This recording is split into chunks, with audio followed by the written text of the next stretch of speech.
राम कथा में, भागवत में आदि अनेक ग्रंथों में जिन 4 चरित्रों की चर्चा हुई है, वो बाल चरित्र ऐसे हैं 4 जिन्होंने बचपन में ही त्रिलोक में यश प्राप्त कर लिया।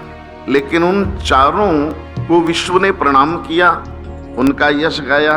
जो कुछ प्राप्त करना था वो सब बचपन में ही प्राप्त कर लिया उन्होंने। पर उन 4 के जीवन की कठिनाई ये है कि उनके जीवन में उनके पिता की भूमिका नगण्य है। उनका निर्माण जो कुछ किया उनकी माँ ने किया, और इसलिए वे माँ धन्य हैं जिनकी संतानें विश्ववंदनी हो जाती हैं, जिनकी संतानें विश्ववंदनी हो जाएं, जिनके बेटे बेटियों को संसार प्रणाम करे, ऐसी माँ का मातृत्व धन्य हो जाता है। क्योंकि हमारे यहाँ कहा गया कि मातृत्व किसका सफल हुआ?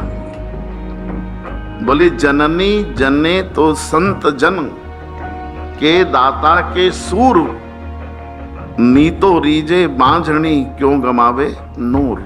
ये जननी जने तो कोई संत, भगवान का भक्त, भगवान का प्रेमी, जिसको संसार से कम भगवान से प्रेम, के दाता कोई दानवीर जो धर्म में, यज्ञ में, कथा में, मंदिर में, भागवत में, गरीबों की सेवा में दान करता। कोई भामाशाह को जन्म देना, या तो फिर कोई शूरवीर महाराणा प्रताप जैसा पैदा करना।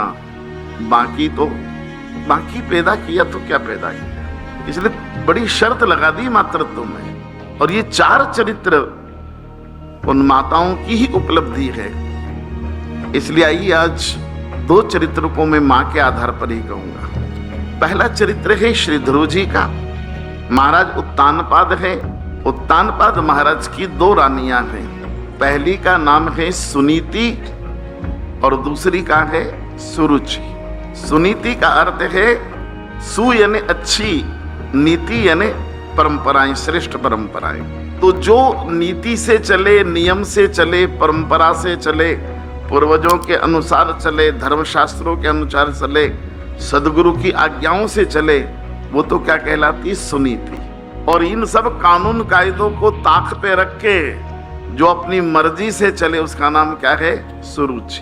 हाँ, सावधानी से सुन लेना। मुझे किसी ने पूछा था कि अगर सुनीति है, सुनीता है तब तो ठीक है, पर अनीता है तो फिर?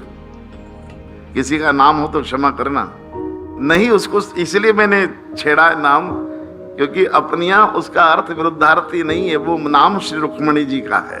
संस्कृत में जो आनीत धातु है, आनीत यानी लाया गया, जिसको भगवान स्वयं हाथ पकड़कर अपने रथ में बिठाकर ले आए हो, वो आनीत से अनीता बना। कई बार उसका लोग गलत अर्थ कर लेते हैं, तो मुझे पूछते हैं कि पंडित जी, इसलिए जो नीति से चले, नियम से चले, वो है सुनीति।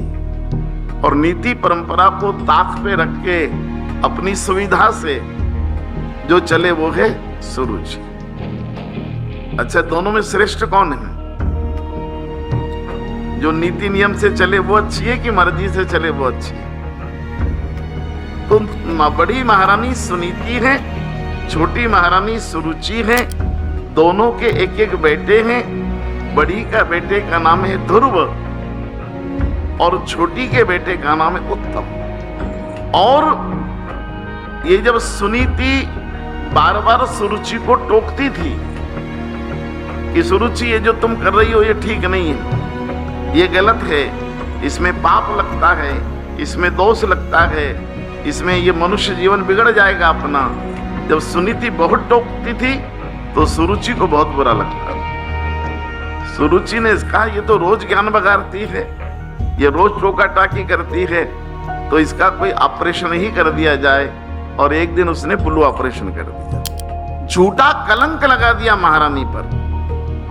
और महाराज को अपने विश्वास में लेकर ये कह दिया कि महाराज, ये जो बड़ी महारानी है ना, जो बहुत धर्मात्मा बनी फिरती है, बड़ी भक्तन भरती फिरती है, इनका महामत्य के साथ संपर्क है। ये कलंक ऐसा है जिसको सिद्ध करने के लिए प्रमाण की आवश्यकता नहीं है और फैलने के लिए पंख की आवश्यकता। ये एक में ऐसा कलंक है जिसको ना प्रिंट मीडिया चाहिए, ना इलेक्ट्रॉनिक मीडिया चाहिए, ना सोशल मीडिया चाहिए। ये ऐसी खबर है जो बिना मीडिया के फैलती। हम कई गांव में कथा करने जाते हैं तो कई दिन 6-7वें दिन लोग शिकायत करते, बोले पंडित जी मालूम नहीं था कि इतनी अच्छी कथा चल रही है, नहीं तो हम पहले आ जाते, अब आखिरी दिन आए। हमने कहा यार तुम्हारे गांव में भागवत चल रही 7 दिन तक पता नहीं, और तुम्हारी गांव की छोरी भग जाए तो 2 घंटे में पूरे गांव में खबर। गांव में भागवत चले और 7 दिन खबर नहीं लोगों को।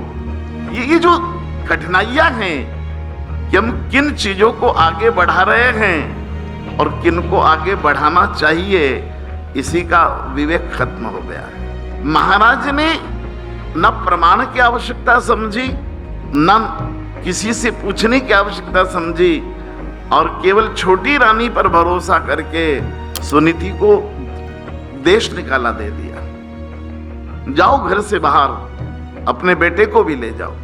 इसलिए मैं बहुत बार कहता हूं कि ज्यादा टुका टाकी ठीक नहीं है, ज्यादा ज्ञान मत बगाड़िए। कोई लेने वाला तैयार हो तो ज्ञान दीजिए, लेने वाला लेने कोई तैयार नहीं है तो काम आधा थोड़ी करिए।